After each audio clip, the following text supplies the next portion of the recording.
بصوا يا رجاله، بسم الله الرحمن الرحيم. كده احنا كلنا كاسرين ال 30 صح؟ في رولز كده تتحط واحنا بنلعب كوره. اسبرنتات ما فيهاش.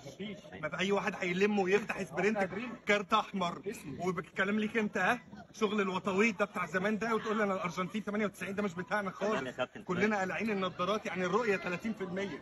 شغل ايوه ايه يا كابتن؟ تاكلينج لا انسى التاكلينج ده، احنا كلها دهنه فولترين، يعني مفيش ولا واحد فينا قادر يمشي ولا في. يا جماعه بصوا يا جماعه، الحاجات بتاعت زمان اللي هو مخك نفسه يعملها بس رجلك مش قادره، مش هينفع. احنا في سن واكل فرخه، ده الطبيعي بتاعنا. والله وانا واكل محشي وما عنديش مشكله. افهموني كويس، هنبصي مع بعض بالراحه. ازايز الميه في الملعب عادي واحنا معديين. اي حد هيوقف الملعب عشان يدهن كرسي، لا ده شغل رخيص، ده احنا مش عجزه، احنا عادي، احنا لسه فينا روح. احنا متجوزين في مننا الارامل وفي مننا المطلقات. تمام ولا ايه؟